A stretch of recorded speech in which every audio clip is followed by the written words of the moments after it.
আল্লাহর কাছে উত্তম আমলের মধ্যে সর্ব উত্তম আমল হলো কলা সালাতুল ওয়াক্তিহা, 5 ওয়াক্তের নামাজ। জোরে কোন কয়েকটা নামাজ?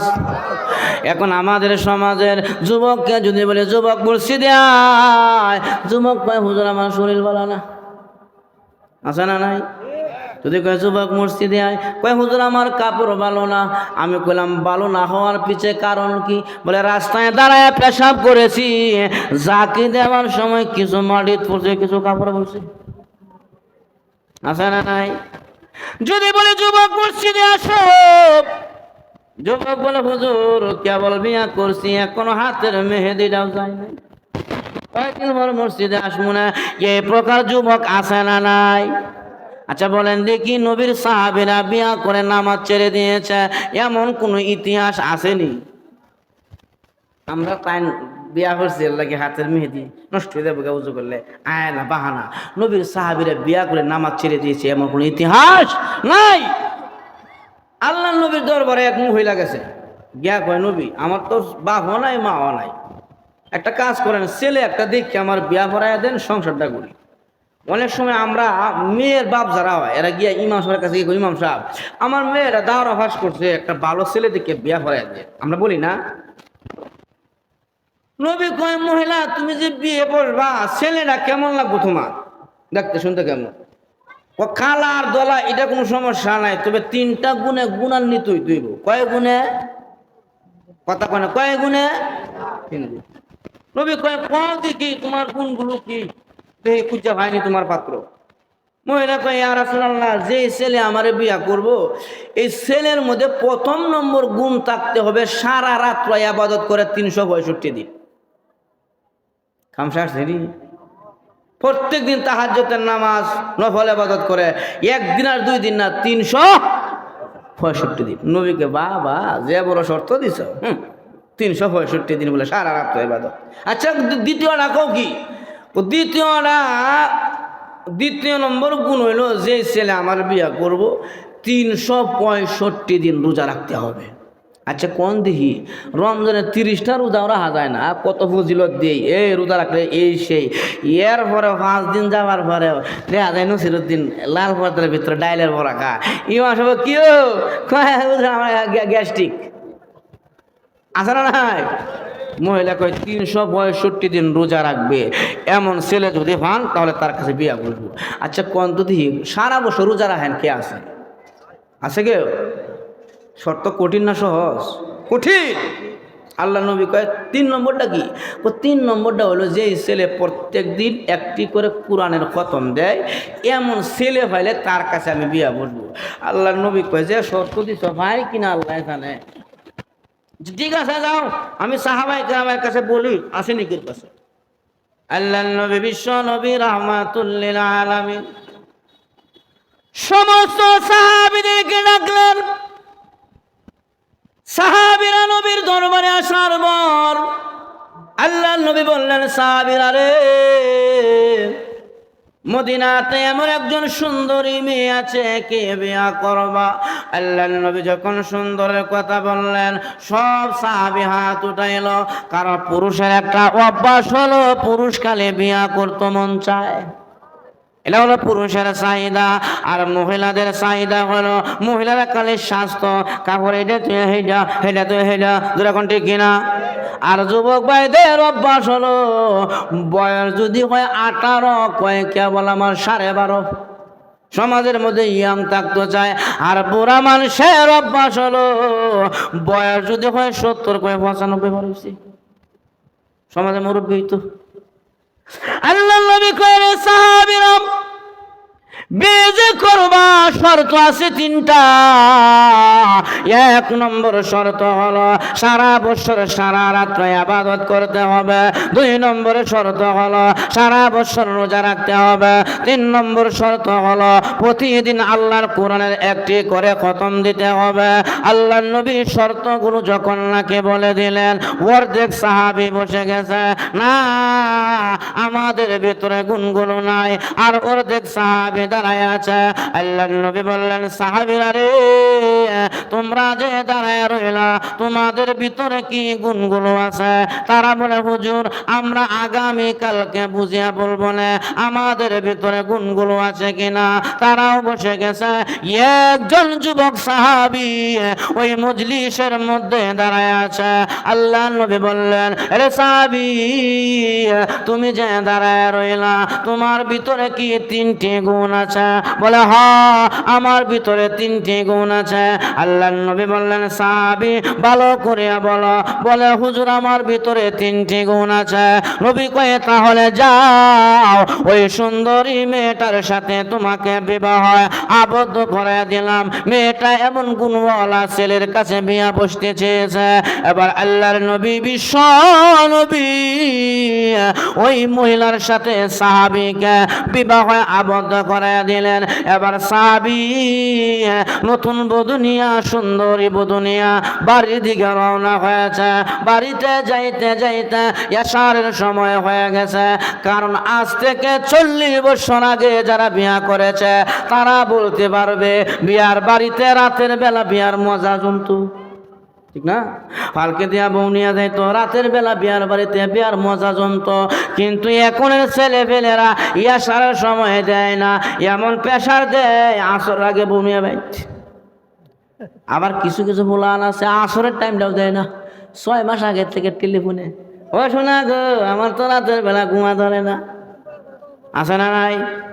আল্লাহ নবীর সাহাবী এশারের টাইমে নতুন বধূ নিয়ে বাসায় গেলেন। নতুন বিবি বাড়িতে যাওয়ার পরে শুনে এশারের নামাজের আজান। এবার বিবি বলেন, স্বামী গো এশারের নামাজের আজান শোনা যায়, যান আপনি এশারের নামাজটা পড়ে আসেন, আমি ঘরে জামাত নামাজ আদায় করে নেই। এবার সাহাবী এশারের নামাজ পড়ার জন্য আল্লাহর ঘর মসজিদে চলে গেল। বিবি ঘরে নামাজ আদায় করলেন আর মনে মনে বলে আমার স্বামীর ভিতরে 3টা গুণ আছে কিনা, আমি আজকে দেখব এই গুণে গুণান্বিত কিনা। এবার সাহাবী এশারের নামাজ পড়িয়া যখন ঘরে ঢুকলেন, ঢুকার পরে বলে, বিবি রে আমার পেটে ক্ষুধা লেগেছে, আমাকে খাবার দাও। এবার সাহাবীর সামনে বিবি খাবার দিলেন। সাহাবী খানা দানাকে বলে, রে বিবি কম্বল আর লেপটা দাও, ঘুমাইয়া যাবো। বিবি কয়, কি রে কথা আছে সারা রাত ইবাদত করবে, এখন দিয়ে ঘুমাইবার কথা কয়। আচ্ছা নতুন বিয়া করছে মনে হয় 10-15 মিনিট রেস্টের পরে ঘুমতে উঠে যাবে, কিন্তু না, সাহাবী কম্বল আর লেপ গায়ে দিয়া এই যে ঘুমাইয়া গেল আর ঘুম থেকে ওঠে না। বিবেক কপালের মধ্যে হাত দেওয়ার কয়, হায় রে এমন জামাই কেন লাগে আমার কপালে মিলল, কথা ছিল সারা রাত্র ইবাদত, এখন দিয়ে সে ঘুম থেকে ওঠে না। আচ্ছা আগামী কালকে যে রোজা রাখবে, রোজা রাখলে তো সাহারি খেতে হয়, মনে হয় সাহারির সময় ঘুমতে উঠবে। সাহারির সময় হয়ে গেল, সাহাবী ঘুম থেকে ওঠে না। বিবি মনে মনে বলে, আচ্ছা মনে হয় না কে রোজা রাখবে, কারণ সাহারি না খাইলেও তো রোজা হয়। এই বলে মনটাকে সান্ত্বনা দেয়। আল্লাহর নবীর সাহাবী ওই সাহারির সময় চলে যাওয়ার পরে যখন ফজরের সময় হয়েছে, মুয়াজ্জিন বলেছে আসসালাতু খায়রুম মিনান নাওম। সাহাবী লাফ দিয়া ঘুমতে উঠলেন, উঠে বলে, রে বিবি তুমি ঘরে নামাজ আদায় করে নাও, আমি আল্লাহর ঘর মসজিদে যাই নামাজ পড়ার জন্য। বিবি কয়, যাও আমার এসে আর পাইবা না, যে আমলের কথা বলেছিলাম একটি আমল তোমার মধ্যে নাই। এবার সাহাবী ফজরের নামাজ পড়ার জন্য আল্লাহর ঘর মসজিদে গেলেন, বিবি ঘরে নামাজ আদায় করলেন। সাহাবী নামাজ শেষ করিয়া যখন হুজরা শরীফে ঢুকছে, ঢুকার পরে বলে, রে বিবি অনেক লম্বা রাত্র, আমার পেটে ক্ষুধা লেগেছে, হালকা নাস্তা হবে কি? বিবি মনে মনে বলে, ভাবছিলাম না কে বুঝে রোজাটা রাখবো, নাস্তা এখন স্বামীর নাস্তা দিয়া ডাইরেক্ট আল্লাহর নবীর দরবারে গেছে। ওগো নবীজি এমন একজন সাহাবী আপনি আমাকে দিলেন, আমল করবে দূরের কথা, আমলের লেশ মাত্রও নাই। আল্লাহ নবী কয় না রে মহিলা, এমন সাহাবী তো আমার না, এমন বেআমুল্লাহ তো আমার সাহাবী না। আসহাবী কান নুজুম ইকতিদাইতুম ইহতিদাইতুম, আমার সাহাবীরা হলো তারকার সমতুল্য। আমার সাহাবীদেরকে যারা অনুসরণ করবে মহান আল্লাহ তাদেরকে হেদায়েতের রাস্তা দেখায় দিবে। আল্লাহ নবী কয় না রে মহিলা, এমন বেআমুল্লাহ তো আমার সাহাবী না। মহিলা কয় নবী গো, আপনার যদি বিশ্বাস না হয় আপনার সাহাবীরে আপনি ডাকেন। আল্লাহর নবী সাহাবীরে ডাকলেন। সাহাবী নবীর কাছে গিয়া বলে, লিমা তলবতানি ইয়া রাসূলুল্লাহ ইয়া হাবিবাল্লাহ, ওগো নবীজি আপনি আমাকে কেন ডাকলেন? আল্লাহর নবী কয়, সাহাবীরে সারা রাত ইবাদত করেছ? বলে হ্যাঁ, আমি সারা রাত ইবাদত করেছি। নবী কয় না, তোমার বিবি যে অভিযোগ দিয়েছে তুমি নাকি সারা রাত ঘুমায়েছ, তোমার বিবির কথা সত্য না মিথ্যা? সাহাবী বলে, ওগো নবীজি আমার বিবি যা বলেছে সত্য বলেছে। আল্লাহর নবী কয়, সাহাবী রে এমন ইবাদত তুমি কোথায় পাইলা? সারা রাত ঘুমাও আবার ইবাদত করো, এমন ডিজিটাল ইবাদত কোথায় পাইলা? এবার সাহাবী বলে, ওগো নবীজি আগে বলেন আপনার জবানের কথা সত্য না মিথ্যা? আল্লাহর নবী বললেন, আরে সাহাবী আমি মুহাম্মদের জবানের কথা মিথ্যা হয় না, অযথা কথা আমি মুহাম্মদ বলি না।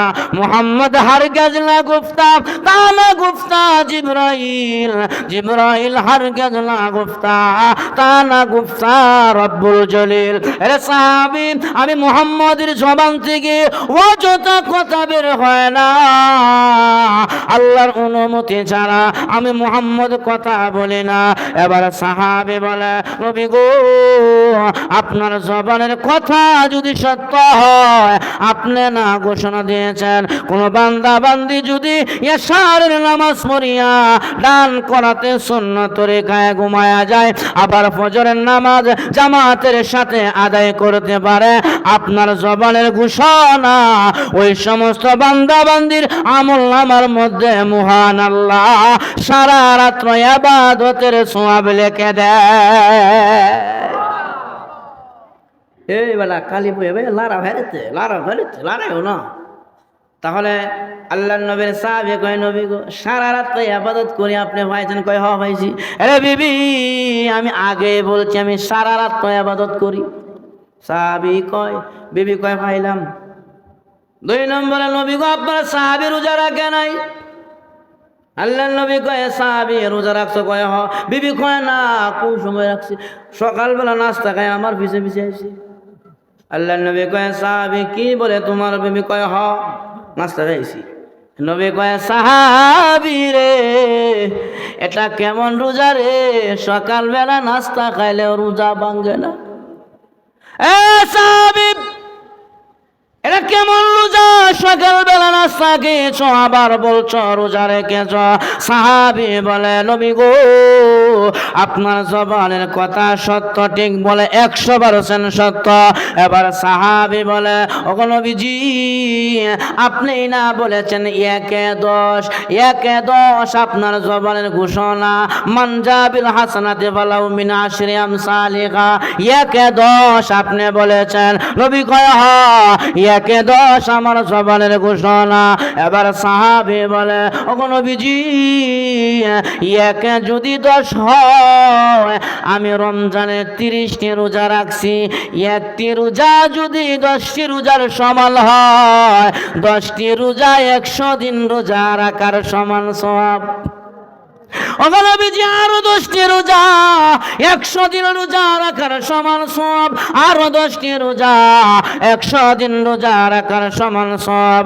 আল্লাহর নবী গো আপনি বলেন রমজানের 30-এ 300 দিন রোজা রাখার সমান সওয়াব আছে না? নবী কয় হ্যাঁ তোমার আমল নামার মধ্যে 300 দিন রোজা রাখার সমান সওয়াব আছে, 1 যেহেতু 10। এবার বিবি কয় মানলাম 300 দিন রোজা রাখার সমান সওয়াব সওয়াব আছে। ওগো স্বামী, 300 দিনে তো বছর পূর্ণ হয় না, আর 65 দিন বাকি আছে। আর 65 দিন গেল কই? এবার সাহাবী বলে, আরে বিবি, রমজান মাস চলে যাওয়ার পরে শাওয়াল মাস ঢুকে যায়। শাওয়ালে আমার আল্লাহ 6টি রোজা রাখার বিধান রেখেছেন। শাওয়ালের 6 রোজা আছে না নাই? আরো ধরে কোন আছে না নাই? একে যদি 10 হয়, 6 10 60, রমজানে 30-এ 300। ওগো নবীজি বলেন, আমার আমল নামার মধ্যে 360 দিন রোজা রাখার সমান সওয়াব আছে নে? আল্লাহর নবী কয় হ। বিবি কয় মাল্লাম, 360 তো বছর পূর্ণ হয় না। স্বামী, আরো 5 দিন বাকি আছে। স্বামী কয় মানি আলো, বিবি কয় সারাসারি নাই। 5 দিনের হিসাব বুঝায় দাও। আল্লাহ করে তোমার وقضى ربك ألا تعبدوا إلا إياه وبالوالدين إحسانا إلى الآخر الآية. وقال النبي صلى الله عليه وسلم أي الأعمال أحب إلى الله؟ قال الصلاة لوقتها. قال بر الوالدين. قال الجهاد في سبيل الله. صلى الله على سيدنا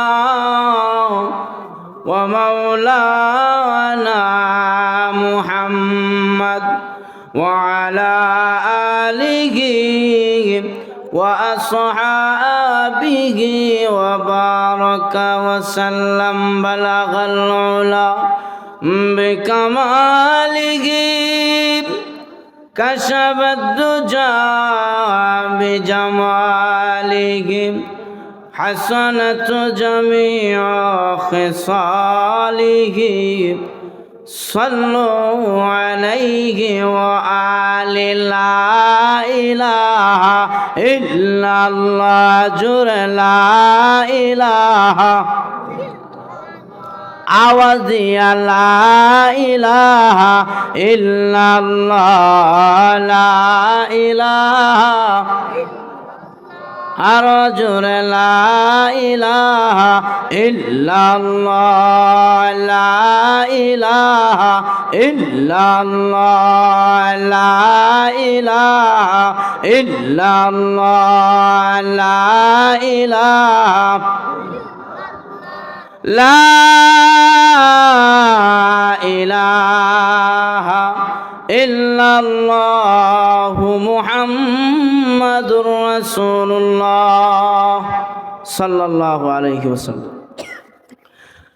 সানাদিয়া মিফতাহুল উলুম গুরুস্থান মাদ্রাসা কর্তৃক আয়োজিত আজকের মাহফিলের সম্মানিত সভাপতি, জাতির মাতার মুকুট সম্মানিত ওলামাই কেরাম, আমার সামনে সমবেত সর্বস্তর মুসলমান ভাইয়ারা, পর্দার আড়ালে অত্যন্ত শ্রদ্ধেয় মা বোনেরা, আল্লাহ পাকের আলিশান দরবারে শুকরিয়া আদায় করে যিনি আমাদেরকে এই শীতের মধ্যে মুহাব্বত করে ভালোবেসে একটি কোরআনের মাহফিলে আসার সুযোগ দিয়েছেন। এই জন্যে জবান খুলে সেই মালিকের দরবারে শুকরিয়া আদায় করে চিল্লায় সকলে বলি আলহামদুলিল্লাহ। আপনারা যারা বসতেছেন একটু আগায় আগায় বসেন, মাঠটা আজ পড়তো জোরা কোন ঠিক কিনা? মেলার লোক আজ ওয়াজ আইতো জোরা বলেন ঠিক কিনা? মেলাদের লোকের অভাব নাই মেলার মধ্যে, আগায় বসেন। আর আমার সাথে সাথে একটু হু হা বলতে হবে, রাজি আছেন? আচ্ছা বলেন যে কি, এই যে এত সুন্দর হুজুর স্টেজ করছে, এই যে সামিয়ানা দিছে, এর পরে লোক এখনো মেলায় ঘুরে, যদি একটা গানের শিল্পী আইতো, এই গানের শিল্পী আইলে লোকের সংখ্যা এমন হইতো না, আরো বেশি হইতো। জোরা বলতে হবে, বেশি হইতো না? একটা টান দিত, কি টান? একটা টান দি। প্রেমের বিষে দর্শে গো যাহার, কি করিয়া বুঝাই তার গবিষে পরাণ যায়। যুবক প্রেমের বিষয়ে পরাণ যায় গো। কি যাতনা প্রেমের গবিষম, প্রেমিক বিনা কে বুঝিবে গবিষে পরাণ যায়, প্রেমের বিষয়ে পরাণ যায় গো। আচ্ছা, এই প্রকারের শিল্পী আসলে মানুষের সংখ্যা এমন হইতো না, আরো বেশি হইতো। আমরা এরপরে যাও সবাইকে পিছনে পেলে আমরা আগে আগে আসতে পেরেছি। আবারও চিল্লায় বলি আলহামদুলিল্লাহ, জোরে বলি আলহামদুলিল্লাহ। শুকরিয়া আদায় করলে কে খুশি হয়? নিয়ামতের মধ্যে বরকত কে দেয়? আল্লাহ এক আয়াতে বলে, লাইন শাকারতুম লাযীদান্নাকুম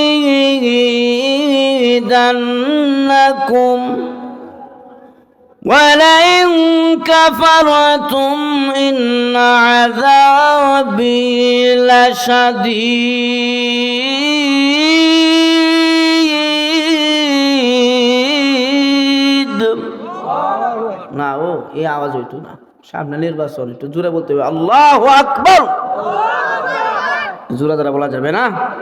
শুকরিয়া আদায় করলে কে খুশি হয়? আরো জোরে বলতে হবে কে খুশি হয়? আচ্ছা বলেন, আল্লাহ আমাদেরকে নিয়ামত দিয়েছে কি?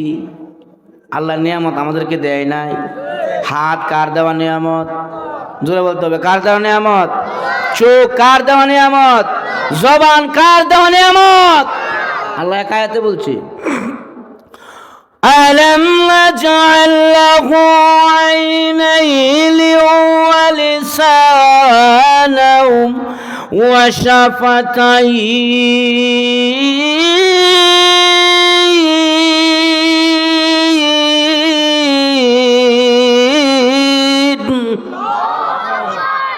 আল্লাহ বলেন আলাম নাজআল লাহু আইনাইন, এ বান্দা তোর দুইটা চোখ আমি আল্লাহ দিয়েছি, ওয়া লিসানাও ওয়া শাফাতাইন, দুইটা টুটের মাঝখানে জিহ্বা আমি আল্লাহ দিছি। আচ্ছা বলেন দেখি, সুন্দর বডিটা বানানোর পরে দুইটা টুট যদি আল্লাহ না দিত, কোটিপতির ছেলে হইলেও কেউ মেয়ে বেয়াদিল হইলে কেল্লা কি হলো টুট নাই বেটা, যখন ঠিক কিনা? এই নিয়ামত কে দিছে? আল্লাহ কয় বান্দা শুধু বডি দেই নাই, পৃথিবীতে যত মাখলুক আমি আল্লাহ বানাইছি, সমস্ত মাখলুকের মধ্যে তোমাকে আমি আল্লাহ খুব সুন্দর করে বানাইছি। সুবহানাল্লাহ। আল্লাহ বলেন, লাকাদ খালাকনাল ইনসানা ফি আহসানি তাকওয়ীম।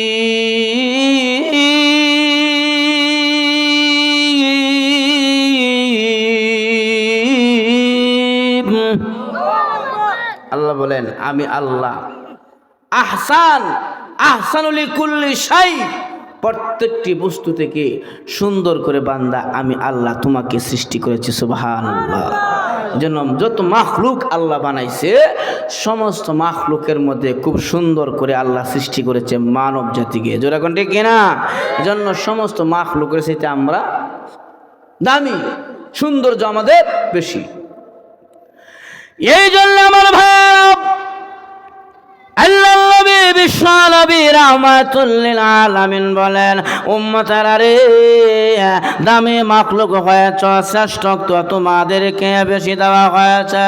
আরে উম্মত শুনিয়া রাখো, আল্লাহ তোমাদেরকে জান্নাতের জন্য বানাইলেন, জাহান্নামে দেওয়ার জন্য আল্লাহ বানাই নাই। এই যে মাহফিলের মধ্যে আপনারা আসলেন, আল্লাহর নবী বলেন যেই জায়গায় কোরআনের কথা হয়, নাযালাত আলাইকুমুস সাকিনা, ওই জায়গার মধ্যে আল্লাহর পক্ষ থেকে রহমত নাজিল হয়। আল্লাহর নবী বিশ্ব নবী রাহমাতুল লিল আলামিন বলেন, শুধু রহমত নাজিল হয় এখানে শেষ নয় রে বান্দা, যে জায়গায় কোরআনের কথা হয়, আল্লাহর নবী বলেন ওই জায়গাটা রহমতের ফেরেশতারা বেষ্টনী করে রাখে। ওয়া গাশিয়া আলাইকুমুর রহমা, রহমত ওই জায়গাকে বেষ্টনী করে রাখে। ওয়া হাফাজ মালাইকা, ফেরেশতারা ওই সমস্ত বান্দাদেরকে হেফাজত করে।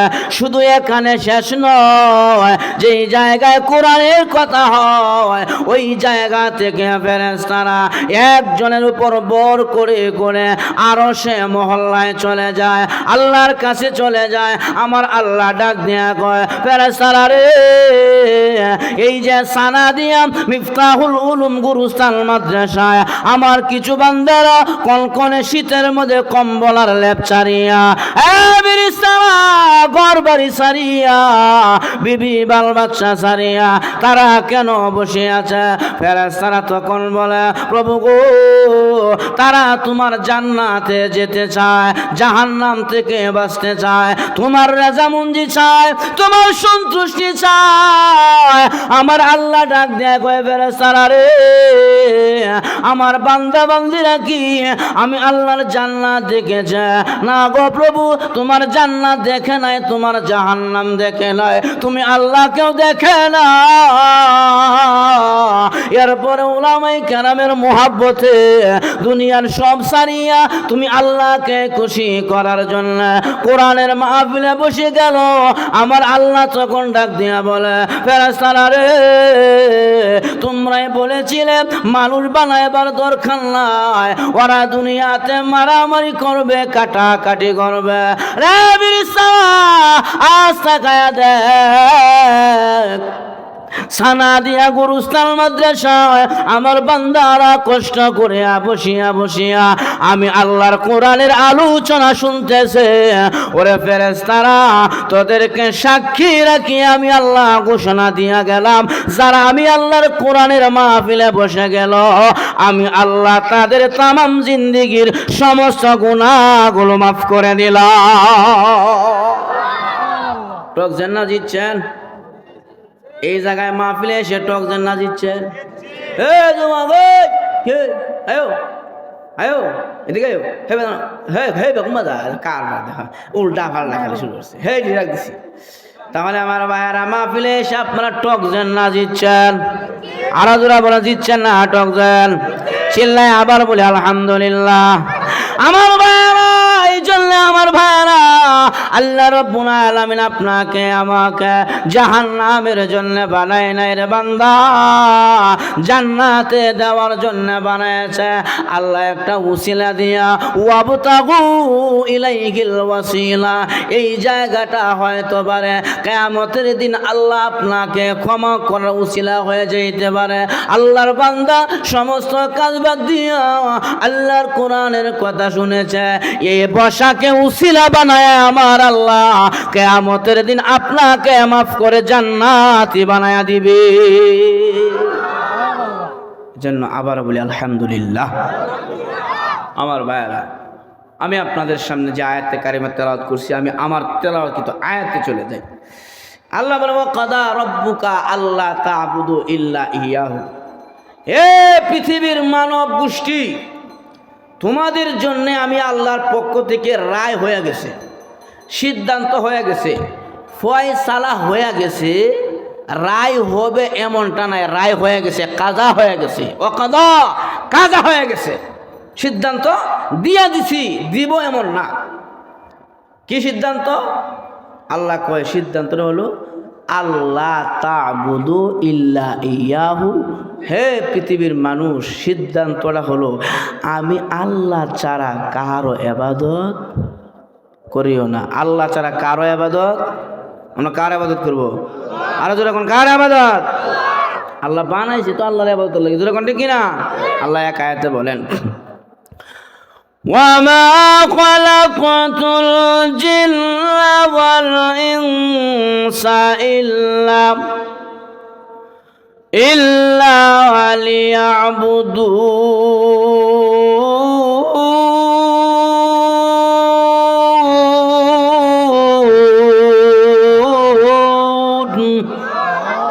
আল্লাহ কয়, বান্দা মানব এবং জিন্নাতকে আমি আল্লাহ বানাইছি ইল্লা লিয়াবুদুন আই লিয়ারিফুন, আমি আল্লাহকে চেনার জন্যে, আমি আল্লাহর গোলামির জন্য। কার গোলামি? এখন গোলামি করলে কি করলে না, না নিজের মন গড়া অনুযায়ী জীবন পরিচালনা করলে বান্দারে, এটার জন্যে কিন্তু একদিন আমি আল্লাহর কাছে আবার আসতে হবে। আমরা আল্লাহর কাছে যাইতে হবে কি হবে না? হবে। আল্লাহ বলেন ইলাইহিল মাসির, প্রত্যাবর্তন করবো আমার দিকে, ইলাইহিন নুশুর, আমার দিকে আসতে হবে। আসতে হবে না এমনটা মনে করিও না, জীবনের সব কিছুর হিসাব একদিন আমি আল্লাহর কাছে দিতে হবে। আল্লাহ বলেন وَأَنْ لَكُمْ إِلَيْنَا لَا تُرْجَعُونَ।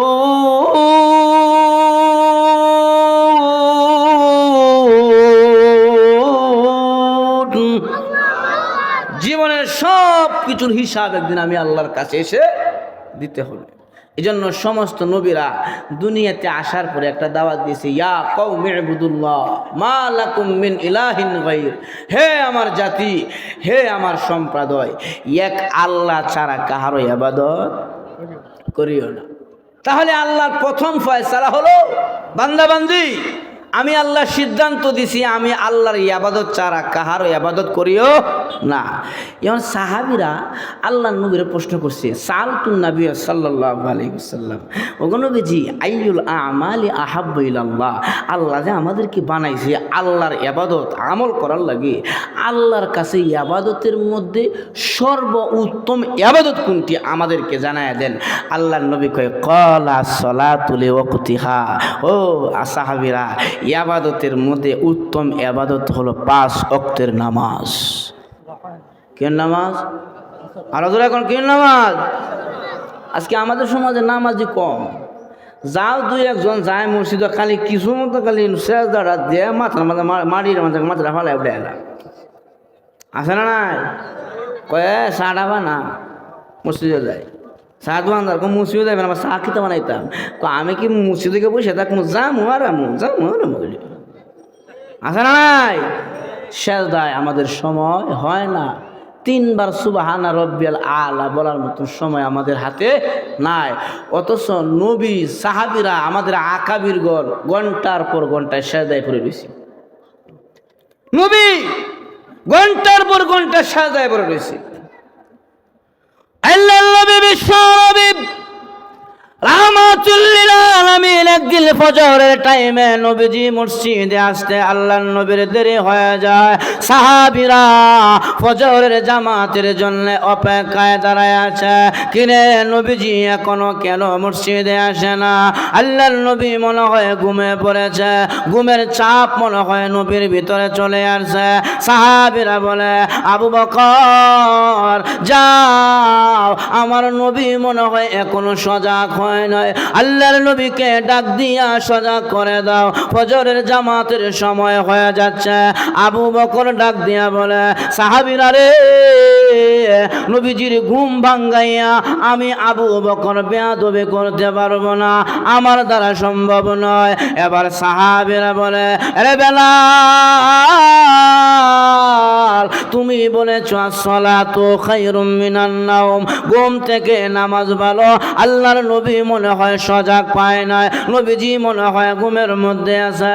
বেলাল রে যাও, আল্লাহর নবীকে ডাক দিয়া সজাগ করো, নবীজি যেন জামাতে আসে ফজরের ইমামতি করার জন্য।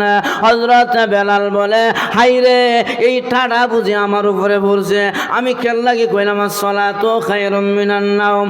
এখন বেলাল হাবশী রাদিয়াল্লাহু আনহু আল্লাহর নবীর ঘরে দরজার সামনে যাইয়া নবীজিকে ডাইরেক্ট ডাক দেয় না, সরাসরি ডাক দেয় না, হুজরা শরীফের সামন দিক দিয়া যায় আর বলে আসসালাতু খায়রুম মিনান নাওম, ঘুম থেকে নামাজ ভালো। এই তাকবীর বলে একবার ওই মাথায় যায় আর একবার ওই মাথায় যায়, ডাইরেক্ট নবীকে ডাক দেয় না, খালি বলে আসসালাতু খায়রুম মিনান নাওম, ঘুম থেকে নামাজ ভালো। আল্লাহর নবী বিশ্ব নবী জমিন থেকে মাথাটা উঠাইয়া দরজা খুলিয়া বেলালের দিকে তাকাইলেন। বেলাল হাবশী বলে আল্লাহর নবী যখন আমার দিকে তাকাইলেন, আমি তাকায়া দেখি রে নবীর চেহারাটা লাল হয়ে গেছে, পাগুলো ফুলে গেছে। আমার ধারণা হইল আল্লাহর নবী সারা রাত্র মনে হয় ঘুমায় না, আমার নবী মনে হয় রাতের বেলা ঘুমায় না, আমার নবী মনে হয় লম্বা সাজদার মধ্যে পড়েছিল। আল্লাহর নবীর এই দৃশ্য দেখিয়া বেলাল বলে, নবী গো, আমরা ধারণা করেছিলাম আপনি মনে হয় সারা রাত্র ঘুমায়েছেন, ঘুমের চাপ মনে হয় আপনার ভিতরে চলে আসছে, যার কারণে আপনি এখন মসজিদে আসেন না। কিন্তু আল্লাহর কসম গো নবীজি, আপনার চেহারা মুবারক প্রমাণ করে আপনি সারা রাত্র ঘুমান নাই, আপনার পাও গুলো ফুলে গেছে। ওগো নবীজি, আল্লাহ আপনার আউয়াল ও আখির, শুরু এবং শেষের সমস্ত গুনাহ মাফ করে দিয়েছে। এরপরে আপনি এত লম্বা সাজদা আপনি জমিনের মধ্যে কেন দেন গো? সারা রাত কেন নামাজ আদায় করেন? আল্লাহ তো আপনার গুনাহ মাফ করে দিয়েছে। আমার নবী ডাক দেয়া কয়, বেলাল রে, যে আল্লাহ আমি নবীজির তামাম জিন্দেগির সমস্ত গুনাহ মাফ করে দিল, আফালা আকুনা আবদান শাকুরা, আমি নবী কি ওই আল্লাহর শুকরগুজার বান্দা হব না? এই জন্য মহান আল্লাহর শুকরিয়া আদায় করতে যাইয়া আমি নবী সারা রাত্র সাজদার মধ্যে কাটায়া দিলাম। নবীর সাজদা লম্বা ছিল না খাটো ছিল? আরো ধরে এখন। আর আপনার আমার সাজদার কি হাল? জাওয়ান আর আওয়ান, জোরে কোটে কিনা? জাওয়ান আর আওয়ান। আল্লাহর নবী বিশ্ব নবী এইভাবে লম্বা সাজদা দিয়ে নবীজি নামাজ আদায় করতেন। আজকাল আমাদের অবস্থাটা হলো, কার লোক জানেন? কার লোক যায়? হ্যাঁ, নষ্ট করতাম আইসি। আল্লাহ নবী বিশ্ব নবী বলেন, তাহলে করে আমি থাকবো না। এবার সাহাবী বলে, বিবি রে, আমার নবী বিশ্ব নবী রাহমাতুল লিল আলামিন বলেছে মুসলমানের জন্য 5 দিনের রোজা রাখা আমার নবী নিষেধ করেছেন। আইয়ামে তাশরিকের 3 দিন আর হলো 2 ঈদের দিন, এই 5 দিন মুসলমান রোজা রাখতে পারে না, আমার নবী নিষেধ করেছেন। আর ঘোষণা দিয়েছেন, উম্মতের বান্দা বান্দিরা, তোমরা যদি রমজানে 30টি রোজা আদায় করতে পারো, শাওয়ালের 6টি রোজা আদায় করতে পারো, আমি নবী ঘোষণা দিয়া গেলাম তোমার আমল নামার মধ্যে মহান আল্লাহ সারা বছর রোজা রাখার সমান সওয়াব দান করবে। নবী গো, আপনি বলেন আমি সারা বছর রোজা রাখিনি? কয় হয়। এ বিবি, আমি আগে বলছি সারা বছর রোজা রাখি। বেবি কয়, পাইলাম সারা বছর রোজাও রাখেন, কিন্তু নবী গো, আপনার সাহাবী তেলাওয়াতুল কোরআন করে নাই। কথা ছিল প্রতিদিন একটি করে কোরআন তেলাওয়াতের খতম। আল্লাহর নবী কয়, সাহাবী তেলাওয়াত করছে? কয় হ। বিবি কয়, না, কোন সময় কোরআন হাতে নিল, কোন সময় খতম উঠাইল, আমার পিছনে পিছনে তো আপনার দরবারে আসছে। আল্লাহর নবী কয়, সাহাবী তোমার বিবি কি বলে? তুমি নাকি ডাইরেক্ট চলে আসছ? সাহাবী কয়, না, ডাইরেক্ট আসি না, বাইরে উঠে মারছি। ওগো নবীজি, আমি বাইরে উঠে মারছি। আল্লাহর নবী কয়, সাহাবী তেলাওয়াত করছে? বলে হ। নবী গো, আপনার দরবারে আমি আসছি, তার পিছনে পিছনে কথা সত্য, কিন্তু রাস্তার মধ্যে আসার সময় আমি আল্লাহর কোরআনের ছোট্ট একখান সূরা কুল আল্লাহর সূরাটা আমি রাস্তায় 3 বার তেলাওয়াত করেছি। আর আপনার ঘোষণা, বান্দা বান্দিরে, কুল আল্লাহর সূরা যদি 3 বার তেলাওয়াত করতে পারো, মহান আল্লাহ ওই বান্দার আমল নামার মধ্যে একটি কোরআন খতমের সওয়াব লিখে দেয়। নবী গো, আমি তেলাওয়াত কোরআন করেছি। বিবি কয়, মাশাআল্লাহ, পাইলাম, আমি যেমন চেয়েছিলাম আমার স্বামীকে তেমন পেয়ে গেলাম। তাহলে আমার ভাইয়েরা 3টি আমল করা যায় না? 1 নম্বরে কলা সালাতুল ওয়াক্তিহা নামাজ, 2 নম্বরে রোজা, 3 নম্বরে কোরআন তেলাওয়াত। আল্লাহর নবী বলেন, সাহাবীরা রে, উত্তম আমলের মধ্যে 1ম নম্বরে হলো নামাজ। হাদিসে 2 নম্বর উত্তম আমলের কথা বলছেন, কলা বিরুল ওয়ালিদাইনি, মা বাবার খেদমত। আর খেদমত আজকে আমাদের সমাজে যুবকরা আব্বা আম্মার খেদমত করতে চায় না, আছে না নাই? বউয়ে যদি কানের গুড়িতে একটা ইসমে আজম কয়ে ফু দেয়, এ স্বামী তোমার বাপ মার বাচ্চা কাচ্চা নিয়ে আমরা সংসারে থাকলে আয় উন্নতি হইতো না, তাড়াতাড়ি করে আলাদা হও। পরের দিন ফুলা বাপ মারে সারি আলাদা হয়ে যায়, হয় কি হয় না? এ যুবক ভাইরা, এই পৃথিবীর জমিনে আমার আল্লাহ ঘোষণা দিয়েছে ওয়াবিল ওয়ালিদাইনি ইহসানা। আমার তেলাওয়াতকৃত আয়াতের মধ্যে আল্লাহ বলে, ও পৃথিবীর যুবকেরা, আমি আল্লাহর পক্ষ থেকে রায় দিয়ে দিলাম, বাপ মার খেদমত তোমার উপরে ফরজ করে দিলাম। আল্লাহ কোরআনের আরেক আয়াতের মধ্যে বলছে, আলিশ করলি ওয়ালি ওয়ালিদাইকা। আরে বান্দা বান্দিরা, আমি আল্লাহর শুকরিয়া হক আদায় করার পরে মা বাবার শুকরিয়া আদায় করবা, আব্বা আম্মার খেদমত করবা। আল্লাহর নবী বলেন, সাহাবীরা রে, বাপ মার খেদমত কেন করবা? নবী হাদিসের মধ্যে ঘোষণা দেয়, হুমা জান্নাতুকা ওয়া নারুকা। এ যুবক ভাইরা, তোমার মা বাবার পায়ের নিচে আল্লাহ তোমার জন্য জান্নাত রেখেছে। রাজাল রব্বি ফি রাজাল ওয়ালিদাইনি। মা বাবা যদি কোনো সন্তানের প্রতি খুশি হয়ে যায়, আসমানের মালিক আমার আল্লাহ ওই সন্তানের প্রতি রাজি আর খুশি হয়ে যায়। বউয়ের কথা মানে বাপ মারে আলাদা করা যাবে? আলাদা করা যাবে? আজকে আমরা বউয়ের কাছে মুরিদ হই, বউয়ের যা কয় তাই। বউয়ের কথা মানে বাংলায় অনেক যুবক আছে আব্বা আমার উপরে হাত পর্যন্ত উঠায় ফেলে, আছে না নাই? আহা যুবক, চিল্লা না বাপ মারে। আর সব জায়গায় বউয়ের কথা মানতে নাই রে বেটা, মাঝে মাঝে মিস্টেক করতে হয়। যারা সব জায়গায় বউয়ের কথা মানে লাভবান হইতে পারে না, লস খায়। যেরকম ঠিক কিনা? এক বাসা দরবারে এক জেলে একটা মাছ লয়ে গেছে, বড় মাছ। দেখেন বউয়ের কথা সব বলা মারলে লস কেমনি হয়? আপনারা খারাপ লাগতেছে নাকি রে? বাসার দরবারে এক জেলে মাছ লয়ে গেছে, বড় একটা মাছ।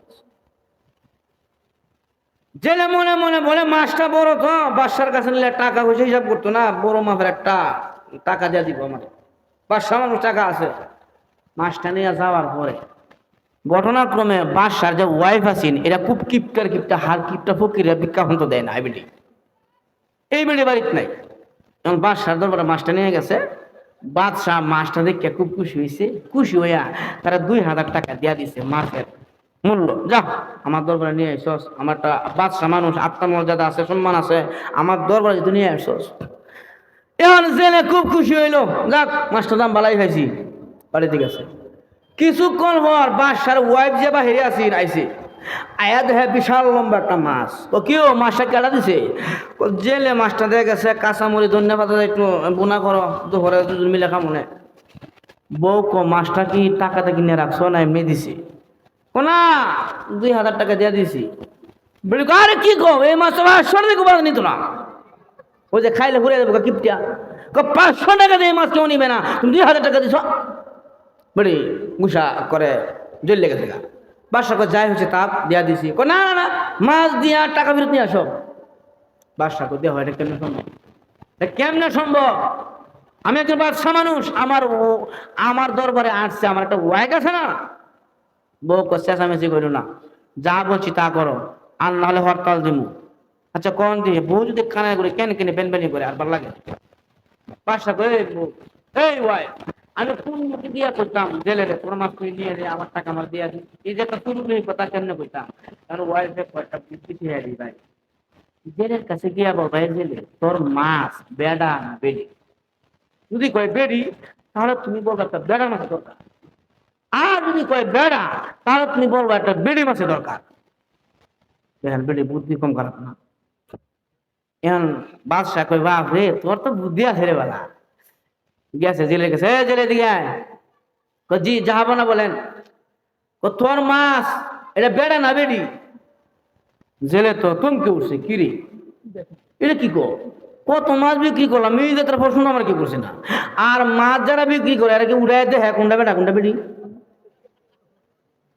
জেলে আশ্চর্য হয়েছে, কিরি এটা কি কো? তবে মাছ যারা ধরে তারা কিন্তু চালাক কম না, ধরে ঠিক না? জেলে ফট করে জবাব দেয়, জাহাপনা মহামান্য বাদশাহ, আমার মাছ বেড়াও না বেড়েও না। বুঝছেনি কাম? এই কথা বলার পরে বাদশার মনের মধ্যে আরো আনন্দ আছে। কি রে প্রশ্ন জবাব রাখি দিল, দেখো কারবারটা। উনি খুশি হয়ে বহের তারা 2000 টাকা বাইর করে তারা বোনা দিছে না। তোর উত্তর শুনে আমি মুগ্ধ। তোর 2000 টাকার বোনা দিলাম, লে যা বাড়িতে গেছে মাছ লইয়া। বউকে মাছ দিয়েছে, মাছ দিয়েছি যা সুন্দর উত্তর দিছে জেলে। উত্তর শুনে আমি আরো তারা 2000 টাকা বোনা দিছি, বেড়ে তেলে বেগুন দিলে উঠছে। হ্যাঁ, আগে তো কাঁচা টাকা আছেন, কাঁচা রুপি আছেন না। এই কাঁচা টাকা নিয়ে 4000 রুপি নিয়ে জেলে যাইতেছে। তো ওই দেশের আইনে লেখা আছে বাদশার দেওয়া টাকা যদি পকেট থেকে পড়ে যায় তাহলে তার না হক সে আর বুক করতে পারবে না, গরিব এতিম মিসকিন এদের হক হয়ে যায়। তো 4000 রুপির মধ্যে একটা রুপি পড়ে গেছে মাটির মধ্যে, এই রুপিটা আবার জেলে উঠায় আর পকেট রাখছে। এই বিষয়টা দেখে ফেলছে বাদশার ওয়াইফে। দেখতে দেখছো কারবার, গরিবের কোনো আত্মমর্যাদা নাই। পকেট থেকে টাকা পড়ে গেলে বাদশার যে গরিবের হক হয়ে জানে না, কেলে উঠাইলো, দেশের আইন লঙ্ঘন করছে, অতএব আর কোনো কথা নাই। এখন তার মাছ তার কাছে দিয়া টাকাটা ফেরত নিয়ে আসো, এমন সে বাঁচতে পারবে না। এখন বাদশা কয়ে এই জেলে দিয়ায় 500 টাকার মাছ দিলাম 2000 টাকা, আরো তোর উত্তর শূন্য দিলাম 2000 টাকা তোর বোনাস। একটা রুপি পরে আছেন থাকতো, কেন লাগি উঠাইলি? উঠাই আমার দেশের আইন লঙ্ঘন করছস, অতএব তোর মাছ তুই নিয়ে আনে, আমার টাকা আমার দিয়ে আনে। এখন জেলে কয়ে মহামান্য বাদশাহ 500 টাকার মাছ দিলেন 2000 টাকা, আরও দিলেন 2000 টাকা বোনাস। এত দয়াশীল নরম মনের মানুষ আপনি, আপনার সাথে আমি নিমুখ হারামি কেমনে করি? বাদশা কয় নিমুখ হারামের কি হয়েছে? এলো দেশের আইন লঙ্ঘন করছস তুই? কয় যাব না। এই যে রুপিটার মধ্যে আপনার ছবি আছে, যেমন টাকার মধ্যে শেখ মুজিবের ছবি আছে না, রুপির মধ্যে আপনার ছবি আছে। তো ছবি আছে কি হয়েছে? কয় ছবিওয়ালা রুপিটা যদি আমি মাটিতে ফালাই চলে যায়, কোন বেড়া না দেখি আয়া রুপির মধ্যে ফাড়া মারবো, আর আপনার ছবিটার মধ্যে ফাড়া পড়বো, আপনার আত্মমর্যাদা হানি হইব, সম্মান নষ্ট হইব। এই জন্য আপনার সম্মানে আমি রুপিটা উড়াইয়া আমার ভর রাখছি, যাতে কেউ ফাড়া না দিতে পারে। বাদশা কয় বাপ রে, আমার এত ভালোবাসর বা কলেজে দিয়া ভালোবাসি। বাদশা কয় নে আরো দিলাম 2000, ল 6000 টাকা দিয়া 4000 টাকা জরিমানা দিয়া এলাকার বাজার গিয়ে কয়ো বউর কথা মেনু না, বউর কথা মান্য আজকে 2000 টাকা আমার 4000 টাকা জরিমানা। এই জন্য আমার ভাব বউয়ের কথা মানিয়া আব্বা মাকে যুবক ভাইয়ারা আলাদা করে দিও না। আল্লাহর নবী বিশ্ব নবী বলেছে আল জান্নাতু তাতা কুদামিল উম্মাহাত। এ যুবকেরা, তোমার মার পায়ের নিচে তোমার জন্য জান্নাত আল্লাহ রেখে দিয়েছে। এক সাহাবী আল্লাহর নবীরে প্রশ্ন করেছে আহাকুল ওয়ালিদাইনি, ওগো নবীজি মা আর বাবা এই দুইজনের মধ্যে অধিক হকদার কে, মা না বাবা? নবী কয়ে কলা উম্মুকা, তোমার মা। সাহাবী দ্বিতীয়বার প্রশ্ন করেছে সুম্মা মান, তারপরে কে? নবী কয়ে কলা উম্মুকা, তোমার মা। সাহাবী 3 নম্বরে প্রশ্ন করেছে সুম্মা মান, তারপরে কে? আল্লাহর নবী বললেন কলা উম্মুকা, তোমার মা। মার কথা নবী কয়বার বললেন? আরো জোরে এখন। সাহাবী 4 নম্বরে প্রশ্ন করেছে সুম্মা মান, তারপরে কে? আল্লাহর নবী বললেন কলা আবুকা, তোমার বাবা। বাবার কথা নবী একবার বললেন, মার কথা নবী 3 বার বললেন। এই 3 বার বলার কারণটা মহান আল্লাহর কোরআনের আরেকখান আয়াতের মধ্যে আল্লাহ জানায় দিয়েছে হামলুহু ওয়া ফিসালুহু 30 শাহরা। হে পৃথিবীর যুবকেরা, এমন 3টা কষ্ট আমার জনম দুঃখিনী মা করে রে, যে কষ্টের মধ্যে বাবার কোনো অংশীদার নাই, বাবার কোনো হক নাই। 1 নম্বরে হামলুহু, ও যুবক ভাইরা, তোমার মা আমার মা তোমারে আমারে হামল করেছে, পেটে ধারণ করেছে। সন্তান মা পেটে ধারণ করে, বাবা সন্তান পেটে ধারণ করে না। আপনার আমার মা আপনাকে আমাকে পেটে নিয়ে, আমার মা ঘুমায়া থাকে না, সংসারের ধান বনের কাজ করেছে, রান্নার কাজ করেছে। যুবক রে, তোমার পেটের মধ্যে যদি 1 থেকে 1.5 কেজি ওজনের একটা পাথর বেঁধে দেই, কয়দিন নিয়ে চলতে পারবা? সম্ভব নয়। আমার জনম দুঃখিনী মা গো, তোমারে আমার পেটে নিয়া 1 দিন আর 2 দিন নয় গো, 10 মাস আমার মা পেটে ধারণ করেছে। এই যে মা সন্তানরে পেটে নিল, বাবার কোনো অংশীদার নাই, বাবার কোনো হক নাই, এজন্য আমার হকটা 1 নম্বরে। 2 নম্বরে আমার আল্লাহ কয়, এ যুবকেরা, ওয়াদাতু কুরহা, তোমার আমার মা তোমাকে আমাকে প্রসব করেছে। যুবক রে, প্রসবের কি যন্ত্রণা এটা মা সারা পৃথিবীর কেউ জানে না। আমার মার প্রসবের ব্যথা যখন শুরু হয়, জনম দুঃখিনী মা কম্বলের লেপচারিয়া কনকনে শীতের মধ্যে আমার মা ওয়ালের মধ্যে হেলান দিয়ে দাঁড়ায় থাকে। স্বামী তখন বলে, বিবি রে, এই শীতের মধ্যে কম্বল চারিয়া বাহিরে কেন গেলা? তখন বিবি ডাক দিয়ে কই, স্বামী বুঝবা না, সন্তান আমি মার কলিজায় লাথি মেরেছে, আমি মার কম্বলের নিচে শুয়ে থাকতে পারি না। যুবক বাইরে, প্রসবের কি যন্ত্রণা! আমার মার প্রসবের ব্যথা যখন আস্তে আস্তে বেড়ে যায়, দেখবেন এলাকার মহিলারা আমার আলাদা রুমে নিয়ে যায়, মাকে আলাদা রুমে নিয়ে যায়। আমার মা প্রসবের ব্যথা বাচ্চাওয়ালা মুরগির মতন, গলা কাটা মুরগির মতন জমিনে গড়াগড়ি করে। একবার শাশুড়ি আম্মার পায়ে ধরে ক্ষমা চায় আর বলে, শাশুড়ি মা গো, এবার ব্যথা মনে হয় আমি আর বাঁচবো না। সংসার করতে যাইয়া যদি কোনো কষ্ট দিয়ে থাকি গো মা, আল্লাহর হস্তে আমার মাফ করে দিবেন। এবার ব্যথা মনে হয় আমি দুনিয়া থেকে বিদায় হয়ে যাব। এইভাবে আমার মা সবার কাছ থেকে বিদায় নেয়। ও যুবক ভাইরা, এমন ঘটনা বাংলায় ঘটেছে রে। সন্তানরা প্রসব করতে যাইয়া জনম দুঃখিনী মার জীবন শেষ হয়ে গেছে। এরপরে সন্তান মারে না, ডাক্তারের কাছে মাকে নিয়ে যাওয়া হলো। ডাক্তার গর্ভবতী মহিলাকে পরীক্ষা নিরীক্ষা করে বলে, এরা মহিলার আত্মীয় স্বজন, যদি তোমরা মহিলাকে বাঁচাও পেটের সন্তান বাঁচানো যাবে না, আর সন্তান যদি বাঁচাও তাহলে মহিলাকে বাঁচানো যাবে না। একজনকে বাঁচানো সম্ভব, 2 জন বাঁচানো সম্ভব নয়। তখন মহিলার আত্মীয় স্বজন বলে, ডাক্তার গো, আগে মাকে বাঁচাও, সন্তান লাগবে না, গাছ বাঁচলে গাছে ফল ধরবে। এই বলে ডাক্তারকে আত্মীয় স্বজন পরামর্শ দিয়া দিল মাকে বাঁচানোর জন্য, সন্তানকে মেরে ফেলার জন্য। এই সংবাদটা কেমন করে জানে মার কানে চলে গেল। আমার মা জুড়ে কথা বলতে পারে না, ডাক দিয়া বলে, তোমরা কে আছো রে? ডাক্তার কি আমার কাছে আসার জন্য বলো, আমি ডাক্তারের কানে কানে কিছু কথা বলবো। ডাক্তার মার মুখের কাছে যাওয়ার পর আমার মা জুড়ে কথা বলতে পারে না, ডাক্তারের কানে কানে বলে, ডাক্তার আমি জানতে পেরেছি আমাকে বাঁচাইলে সন্তান বাঁচানো যাবে না। এরে ডাক্তার, সন্তান বাঁচাইলে আমি মারে বাঁচানো যাবে না। আমার আত্মীয় স্বজন পরামর্শ দিল আমাকে বাঁচানোর জন্য, সন্তান মেরে ফেলার জন্য। ডাক্তার রে, তোমার 2টা পা ধরে বলি গো, সাবধান,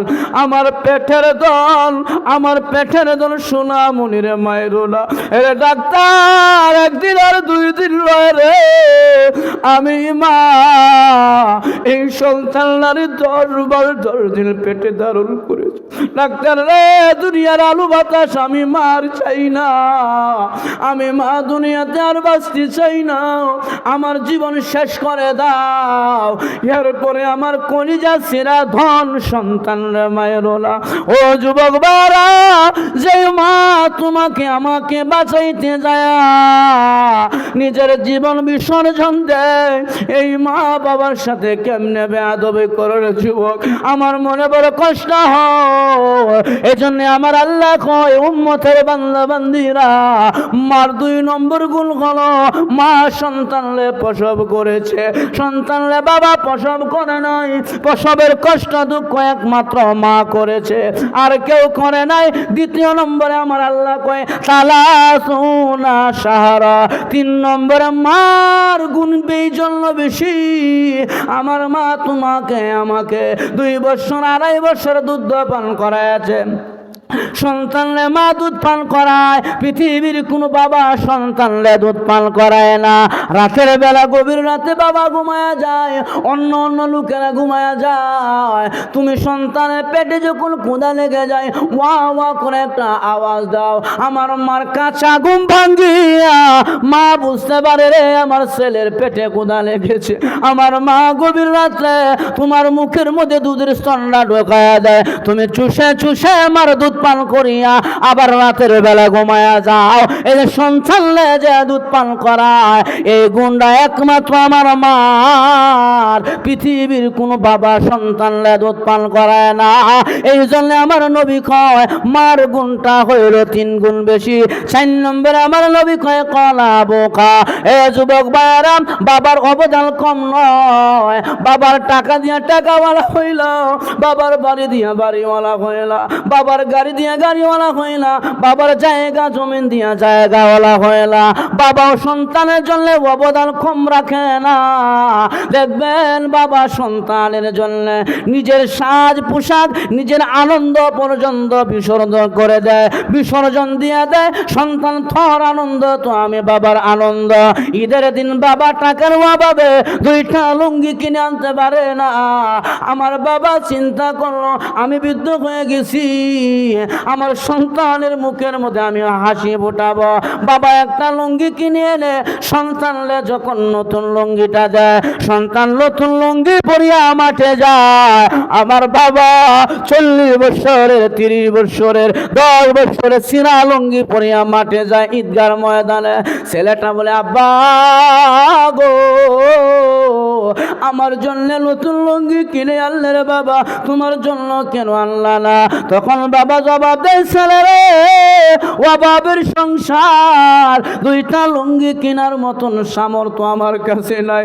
এই জন্য আমি বাবা পুরাতন লুঙ্গি পরিধান করলাম, তোকে নতুন লুঙ্গি কিনে দিলাম। এ ছেলে তোর আনন্দ তো আমি বাবার আনন্দ, তোর মুখের হাসিটাই আমি বাবার ঈদের আনন্দ।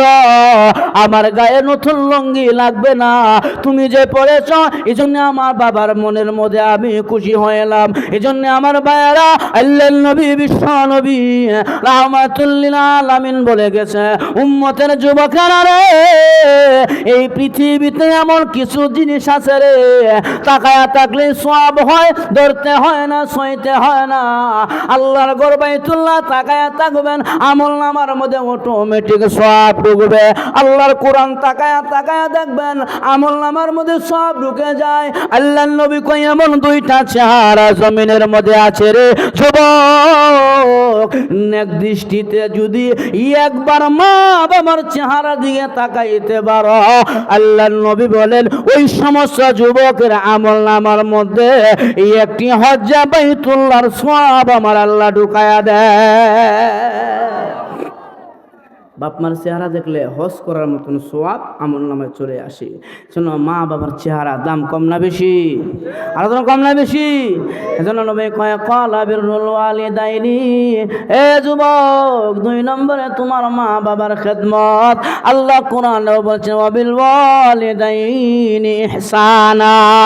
সাবধান, বাপমার সাথে খারাপ ব্যবহার করি না, উত্তম আচরণ করো। মুসলমানরে মা বাবার সাথে যারা বেয়াদবি করে এদের আমলনামা আরশে মহল্লায় যায় না, আসমান ও জমিনের মধ্যস্থলে ঝুলন্ত থাকে। আগের আমল যেহেতু আসমানে যায় না, পরে আর আমল করতে মনে যায় না। এজন্য বাপ মা যদি রাজি হয়, খুশি হয়, তোমার আমল নামা আমার আল্লাহর আরশে পর্যন্ত চলে যায়। আল্লাহর নবী বলেন মা বাবার সাথে যারা বেয়াদবি করে, আল্লাহ তাআলা মা বাবার বেয়াদবকে দুনিয়াতে তার পরিণাম দেখায় দেয়। অনেক সময় আব্বা আম্মার সাথে বেয়াদব সন্তানরা অনেক সময় দুনিয়াতে তার খারাপের পরিণাম আল্লাহ দেখায় দেয়। অসংখ্য গণিত ঘটনা আছে।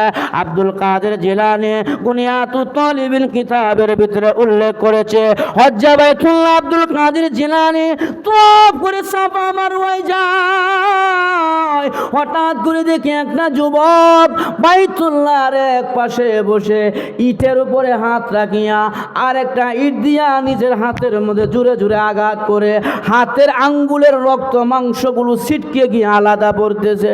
এবার আব্দুল কাদের জিলানী বলে, যুবক এইভাবে নিজের হাতের মধ্যে নিজের হাত দিয়ে আঘাত করো, রক্ত মাংস ছিটে দূরে গিয়া পড়ে, কারণ কি?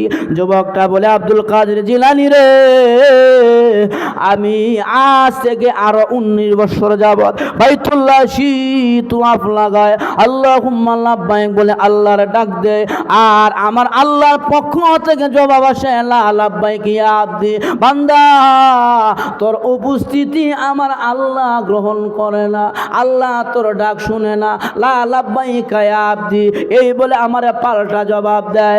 আল্লাহর ওলি বলেন, এ যুবক, তোমার তাকবীর লাব্বাইক কবুল না হওয়ার পিছনে কারণ আমি যা জানি, তোমার বাপ মা আসেনি? কয় না।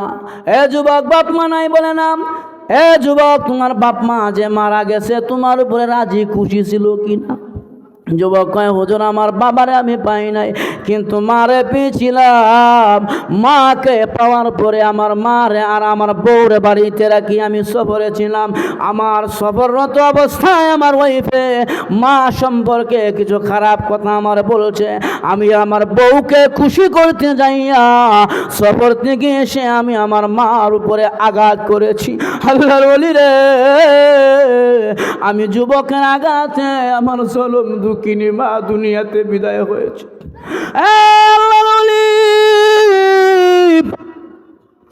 আমার মাকে আমি হাত দিয়ে আঘাত করেছি, আমার হাতের আঘাতে আমার মা দুনিয়া থেকে বিদায় হয়ে গেছে। আল্লাহর ওলি বলেন, যুবক রে, 19 বার নয়, 19 কোটি বার যদি বাইতুল্লাহ সে লাব্বাইক বলে ডাক দেস, তোর ডাক আমার আল্লাহ শুনবে না, কারণ তোর ডাক আরো সে মহল্লায় যায় না। যা আমার কবর গিয়া এখনো মাপসা, যতক্ষণ পর্যন্ত তোর জনম দুঃখিনী মা তোরে ক্ষমা না করবে রে যুবক, কিয়ামত পর্যন্ত বাইতুল্লাহ তাওয়াফে আসলেও তোর হজ কবুল হবে না। যুবকটা বাড়িতে যাইয়া মার কবরের পাশে দাঁড়ায়া চোখের পানি ছেড়ে কান্না করে আর বলে, মারে, দুনিয়াতে লাব্বাইক আমার আল্লাহ শুনে না। আরে মা, মরার পরে আমি যুবক ডাইরেক্ট জাহান্নামে চলে যাব। আমার জন্য আল্লাহর জান্নাত নাই।